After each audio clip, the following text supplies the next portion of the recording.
Brutal na pagpatay sa mag-ina sa Santa Rosa, Laguna, nagugat daw sa selos. Sumukong suspect. Binayaran daw ng libo-libong piso para patayin ang mag-ina. Eroplanong galing Dubai, sumabog na mag-crash sa Russia. Mahigit 60 patay. Flag down rate sa mga taxi, 30 pesos na lang simula ngayong araw. LTFRB, nag-inspeksyon sa mga bumabiyaheng taxi. Ice cream na gawa sa sili, gabi at tinutong na bigas, saan kaya matitingman? Abangan yan mamaya sa 24 Oras Weekend.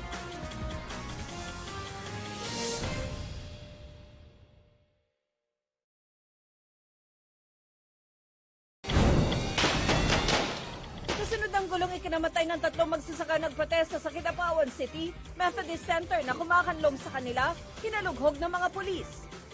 Commission on Human Rights, iniimbestigahan ang ulat na may 80 nawawalang relihista.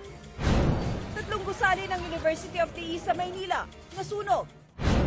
At pag-uwi sa bansa ng 11 binansagang si Courageous Katie na pumanaw sa kakaibang uri ng blood cancer, mainit na sinalubong.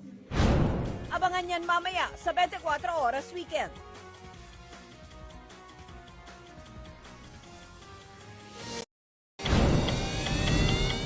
Aabot sa 100 milyong pisong shabu, nasabat sa Quezon City.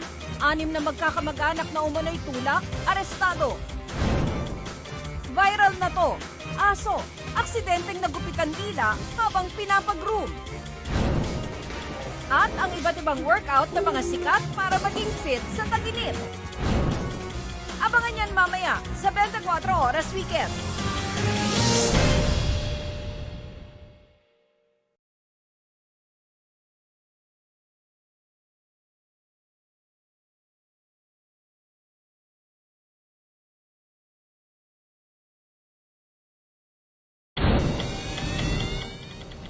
Viral na to, lalaki. Sugatan matapos daw sipain palabas ng sinasakyang pampasaherong bus. 3 na namang tulak daw ng shabu, patay sa shootout sa Quezon City. Hulicam exclusive. Bisikletang pinark sa labas ng eskwelahan ng lalaking nagsundulang ng estudyante, ninakaw. At silipin ang ilang nakakakilig na eksena sa upcoming movie ng Aldab na Imagine You and Me. Kaya nga na-invento ang glue para kahit gaano kawasak ang isang bagay, pwede pa rin mabuo. Abangan yan mamaya sa 24 Oras Weekend.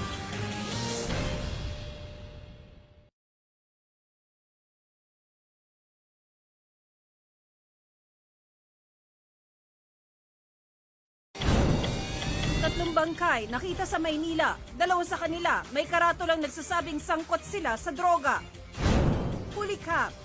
Tanod na dati raw drug pusher, pinagbabaril. Patay. Viral na to.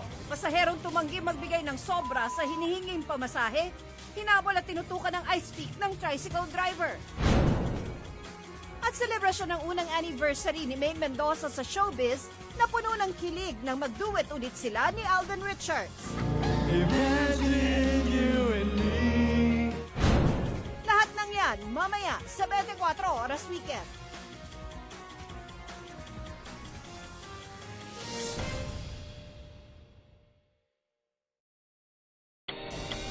Suspect sa Quiapo Road Rage Killing, inamin ng krimen matapos iharap sa publiko ni PNP Chief De La Rosa. Muntik pang makatikim ng sapak sa miyembro ng Bike Rights Group. Exclusive. Motorsiklong ninakaw ng umano'y LTO examiner, pinalitan ng plaka para magmukhang pag-aari ng gobyerno. Chika Trivia. Sino ang batang ito na nasa back cover ng isang libro? At kilalanin ng lookalike ni Presidente Duterte sa Misamis Oriental. Lahat ng yan mamaya sa 24 Oras Weekend.